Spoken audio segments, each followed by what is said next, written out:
When I'm driving my 106 Quiksilver and I see another 106 Quiksilver, or even another 106, there's a 99% chance that I and the other driver are going to give each other a nod or a wave, a thumbs up, a flash of the headlights, something, just to acknowledge the fact that we are each driving the same car.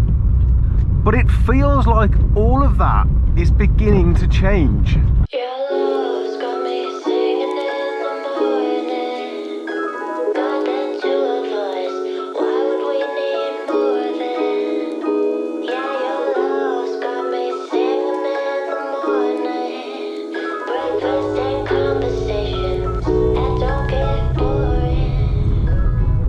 And I've experienced this phenomena of mutual respect from car driver to car driver. I've experienced that with a number of cars. It all began with classic minis, because my first car was a classic mini. In fact, I've had 7 of them. And for those classic minis of mine that actually made it onto the road, every time I'm driving one and I see another mini, there'll be a flash of the headlights or a wave, a thumbs up, something, out of mutual respect. I get this with my 106. I've had this with 306s. I've even had this when I had my Mark 1 MR2. And there's a similar thing with motorbikes, only with motorbikes it's much broader. You know, with motorbikes it doesn't seem to be restricted to the make and model of bike that you've got. There are 1 or 2 exceptions. Some people say that you won't get a nod off a Harley, and some people won't give you a nod if you've got an L plate. But for the most part, there's a mutual respect along the lines of, you're on 2 wheels and I'm on 2 wheels, you know, respect. But with cars it's always been you know, limited or restricted in some way to the make and model of car. But that is definitely beginning to change. So a few months back, I'm driving back from Peugeot Festival. I'm in my 106 Quiksilver on the motorway, and I drive past a BMW Z3. Naturally, I look over at this Z3 because it's, well, it's an older car. You know, he was around about the same age as Lexi here. You know, Lexi's 20 years old. And I see this Z3 and it's about 20 years old. So I look over at this Z3 and it's covered in moss. Clearly hasn't been used for a while, or it's been parked somewhere dodgy. But anyway, I look over at this Z3 and the driver's looking at me, and he gives me a grin and a thumbs up. And I'm thinking, hang on a minute. Have 106s now reached a point where they're starting to get the approval of BMW Z3 drivers? And BMW Z3 drivers are interested in 106s, and they're also getting the approval of 106 drivers. Like, what's going on here? It's a different make, it's a different model, but it's 20 years old. And then no more than 10 minutes later, I'm still driving, and a car, 1994 M reg, and I believe it was a Honda Civic, I can't quite remember now, pretty sure it was a Civic, drove past me. Only he didn't just drive past me. As he was going past, he matched my speed. And I looked over at him, and he's got a big grin on his face, and he's giving me the thumbs up, and he's nodding and he's bouncing like he's happy as Larry driving his 30-year-old car. And he has this level of mutual respect for the fact that I've got a 20-year-old car. Again, different make, different model.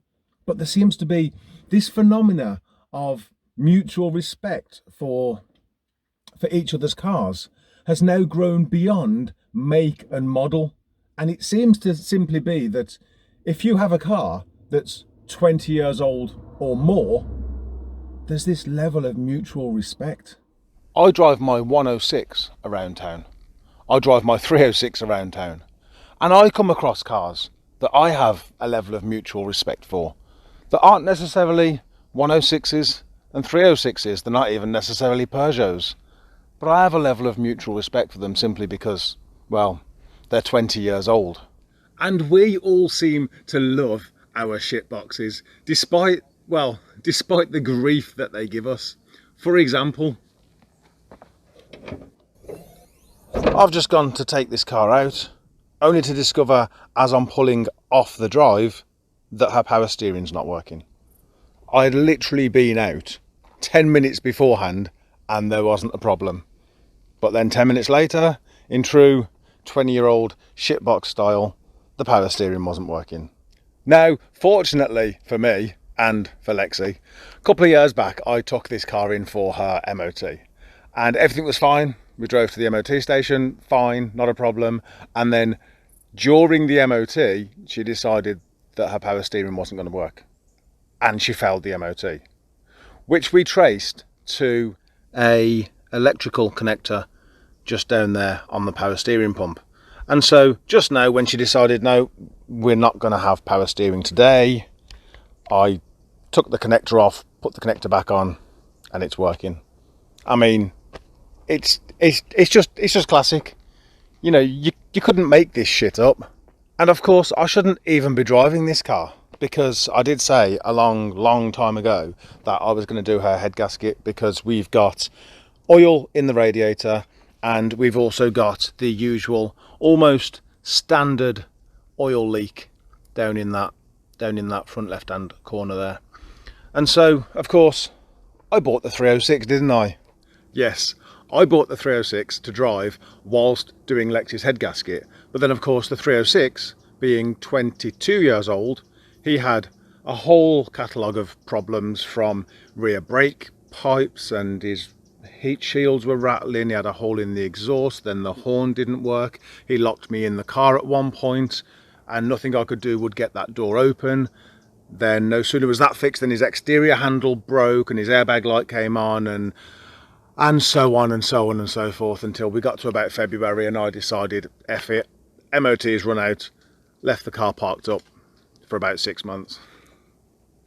But then I did get that car an MOT about 6 weeks ago, and I should now be driving that car and doing Lexi's head gasket, and I will as soon as I've fixed the 306 again, because I lent it to a friend, and I don't blame my friend for this. Definitely sounds more like the 306 this does. I've lent the 306 to my friend for a week, and within a week the car broke down in Sainsbury's car park, his speedo stopped working, and his airbag light is back on.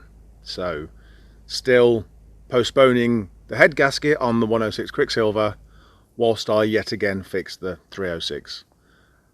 At this point I'm just going to do the head gasket, F it, and if the 306 breaks I'll use the motorbike. But there is still something about them. There's still something about 20-year-old plus 20-year-old shitboxes that we love. Newer cars, they're just not for me. I'd much rather have something 20 years old.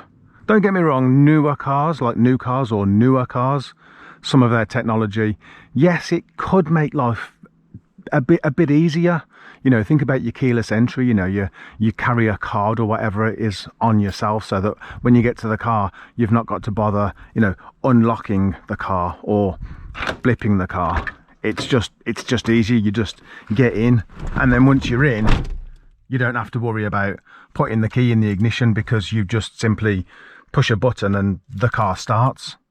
And that's all well and good, and I don't want to take that away from anyone who's got a new or a newer car who loves the gadgets. Then, you know, you've probably got the right car. If you're loving the gadgets and that's your thing, I'm not going to take that away from you. Each to their own. But for those of us that drive 20-year-old shitboxes, there's just something about them that we cannot recreate with a newer car. And of course, we don't know how long we will be able to drive our older cars for, until one day they succumb to rust and join the great scrapyard in the sky, or until the government writes some bullshit piece of legislation that prevents us from driving our older cars on the road. So enjoy them whilst you can, and long live the shit boxes.